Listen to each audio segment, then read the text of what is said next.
हमारे साथ एक बाबा जी हैं जो लगभग 5 सालों से एक हाथ को अपने खड़े किए हैं, यानी कहीं ना कहीं इनका हठ योग आप देख पा रहे हैं। ये हठ योग 5 सालों से कर रहे हैं। बाबा जी बहुत बहुत स्वागत है। क्या नाम हुआ आपका? मेरा दिगंबर हरवंश गिरी नाम है। हरिवंश गिरी जी हैं। ये 5 सालों से हठ योग करने का तात्पर्य क्या है? आपके नाखून देख पा रहे हैं, जिस तरह से आपके नाखून बढ़ गए हैं, आपके हाथ ऐसे करके सूख गए हैं क्या? हाँ, वो तो सूखेगा ही। हाँ। जब खून नहीं जाएगा तो सूखना ही। तो 5 सालों से हठ योग कर रहे हैं जी। क्या जिद में क्या ठानी है आपने? क्या जिद कर लिया, क्या प्रण कर लिया आपने? साधु जन कल्याण के लिए करता है और किसके लिए करेगा। अच्छा, हाँ। जन कल्याणकारी के लिए। हाँ। अच्छा, यहाँ कुंभ में कब आया? हम 26 तारीख को आए। 26 तारीख तो अब एक बात आप जानना चाहते हैं कि आप जन कल्याणकारी के लिए जो है कि आप लगातार आप हाथ खड़े किए, हाथ सूख गए, तो फिर इसके बाद फिर ऐसे शुरू से ही रखे रहे, कभी नीचे उतारने का मन नहीं किया या नहीं, ऐसा कोई दर्द वर्द नहीं। गुरु महाराज के नाम से हमने रख दिया है, जो अब उससे कोई दर्द वर्द वाली बात नहीं। अच्छा, आपसे जानना पाए चाहें कि आपने जिसे बता रहे हैं कि जन कल्याणकारी के लिए किया था, कहीं न कहीं कोई उद्देश्य होता है इंसान का, या जीवन में कुछ ऐसी कठिनाइयाँ होती हैं कि वो अपना तप करने के लिए साधु संत बन जाता है। तो हमारा ये उपदेश है कि देखो, देश के में जो नेता अभिनेता जो भी है, हाँ। अफसर हैं, हाँ। इनको बल बुद्धि प्राप्त हो तो आगे के कार्य देश के लिए कुछ करें, विकास की योजना पे आगे जाएं। हाँ। यही हमारा उपदेश है। अच्छा। और ये जब इनको बल बुद्धि मिलेगी तो देश का कल्याण होगा, तो सब जनता का भी होगा, जन कल्याण भी होगा। तो क्या लगता है कि नेता विधायक सांसद जो है कि किसी तरह ये काम कर पाए? क्यों नहीं करेंगे? जब बल बुद्धि बढ़िया होगा, बल बढ़िया होगा तो काम करेंगे। बल जनता का होता है। हाँ। बुद्धि अपनी होती है। विवेक, तो बुद्धि विवेक बढ़िया शुद्ध होगा तो बढ़िया आगे काम करेंगे। बाबा, ये देश को लोग सनातन धर्म के लिए आगे बढ़ाने का प्रयास कर रहे हैं, हिंदू राष्ट्र बनाने की बात कर रहे हैं। तो हिंदू राष्ट्र तो था ही है। ये तो हिंदू राष्ट्र कहाँ था? ये तो बौद्ध राष्ट्र था पहले ना। नहीं, ऐसा कुछ नहीं। बुद्ध राष्ट्र था। बुद्ध तो ये बहुत बाद में पैदा हुए हैं। कब आए? इनको क्या 1700-1800 साल हुई है। ये तो अनादि है सनातन। अच्छा। पूरे वर्ल्ड में ही सनातन था। अच्छा, हाँ तो फिर सनातन को लोग छोड़ करके क्यों दूसरे धर्म में जा रहे हैं? भाई, कबीला रूप में थे ये लोग। हाँ। जो सभ्यता इनकी ऐसी थी, डिसमिस, कोई जीने की शैली नहीं थी। सनातन से ही इन्होंने सब जीने की जो शैली मिलती है वो सब सनातन से मिली इनको। अच्छा। तो इन्होंने अपने अपने धर्म बना लिए। अच्छा। और धर्म बना के क्रूरता की, हाँ। तो वो क्रूरता से ये धर्म बने। चर्चा तो ये होती है कि सनातन धर्म में क्रूरता थी, इसलिए लोग मुस्लिम धर्म को अपनाए, ईसाई धर्म को सनातन अपनाए, धर्म बौद्ध धर्म में जा गए। में सनातन धर्म ने किसके साथ क्रूरता करी बताओ?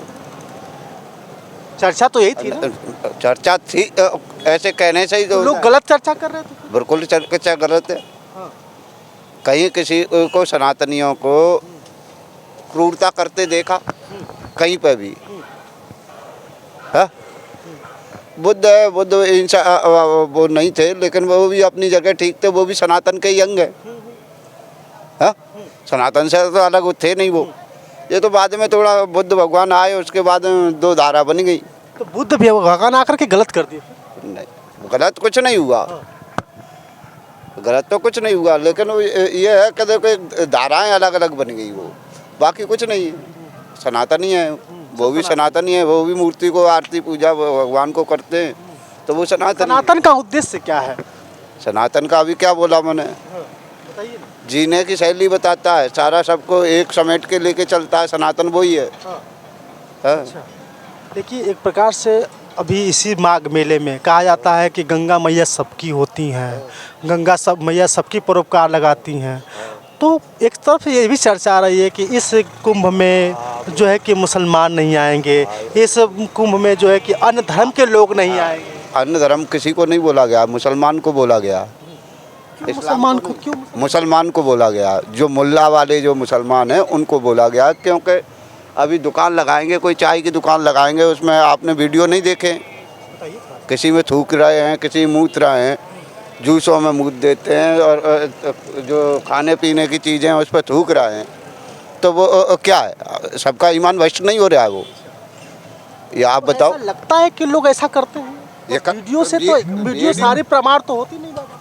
कईयों के ऐसे, और हकीकत है इसमें कोई झूठ नहीं है, ये सत्य है कि देखो शिया सुन्नी जो अपने आप में जो कहते हैं तो एक वर्ग ऐसा करता है। महाकुंभ और दिव्य कुंभ की बात की जा रही है, तो कहीं ना कहीं एक साफ स्पष्ट होता है कि अगर इस देश में हिंदू राष्ट्र बनेगा तो फिर मुसलमान कहाँ जाएंगे, ईसाई कहाँ जाएंगे, सवाल तो भी बनता है।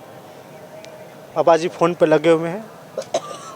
आपने तो हठ योग कर लिया, हिंदू राष्ट्र बनाने की बात आप कर रहे हैं, सनातन धर्म को आगे बढ़ाने की बात कर रहे हैं। हिंदू तो राष्ट्र पहले भी था और फिर भी रहेगा और है और रहेगा। मुसलमान कहाँ जाएंगे? है मुसलमान कहाँ जाएंगे? तुम अपना घर दो भाई है घर में और तुमने मांग लिया बंटवारा, है बंटवारा मांग लिया तो तुमको पाकिस्तान भी दे दिया, अफगानिस्तान दे दिया, ईरान दे दिया, है तो अब तुमने धीरे धीरे अब इसमें भी तुम मांग करने लग रहे हो। तो यहाँ की सनातन परंपरा के हिसाब से रहना पड़ेगा। आप जो मनमानी करना चाहो वो मनमानी नहीं रहेगी। रहने को कौन से इनको निकाल के भगाया जा रहा है। तो मुसलमान किस प्रकार की मनमानी करते हैं? अब जब कोई राम मंदिर का कोई जुलूस निकले, कोई ये नवरात्रि का निकले, ईट पथराव क्यों करते हो भाई? एक प्रमाण आया था उसमें कि मुस्लिम पहले हिंदुत्व के लोग ही जो है कि उस गलती किए थे, उसके बाद मुसलमान वो किसी के घर पर चढ़ करके झंडा को उखाड़ेंगे, घर को रेलिंग को तोड़ देंगे, तो ये पथराव तो फिर ऐसा कुछ नहीं, ये लोग खुद करते हैं। पहले प्रमाण आया था। प्रमाण क्या आया बताओ तुम मेरे को, कोई मैं तो नहीं देखा प्रमाण। प्रमाण ये था कि पहले मैंने भी ये देखा कि इन्होंने वहाँ से जब रैली निकल रही है तो ये बोल रहा है कि डीजे मत बजाओ। क्यों नहीं बजाओ भाई? हमारा जो परंपरा है और हमारे जो खुशी जो इनको मिल रही है जिस हिसाब से, तो वो काम को करेगा भी तो माइक के हिसाब से वो।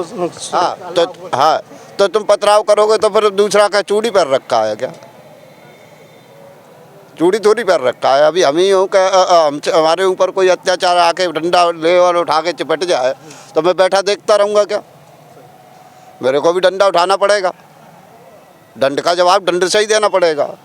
ये नेता विधायक कह रहे थे कि संविधान खतरे में है, एक ये तरफ कह रहे हैं वाले कह रहे हैं, वो कोई दूसरा संविधान पे कोई खतरा नहीं है। संविधान पर किस बात का खतरा है? संविधान पर खतरा होता तो कोर्ट ही बंद हो जाते, वकीलों को ही ख़त्म कर दिया, हटा दिया जाता। चलिए बहुत बहुत धन्यवाद। अभी हम लोग बात कर रहे थे ये जो कि महात्मा जी हैं और इनका 5 सालों से हाथ खड़े किए हैं और हाथ सूख गए और इससे कोई उपयोग नहीं करते बाबा। नहीं, हम एक हाथ से ही सारा काम करते हैं। गाड़ी भी चलाता हूँ। गाड़ी भी चलाते हैं आप? जी, 4 व्हीलर। हाँ, और गऊओं की भी सेवा करता हूँ। अच्छा। अपना भी सब क्रिया अपने हाथों से ही करता हूँ। चलिए अभी हम लोग बातचीत कर रहे थे महाकुंभ से सीधे बाबा से। बात आपको कैसे लगी है कमेंट में बताइएगा। बहुत बहुत धन्यवाद।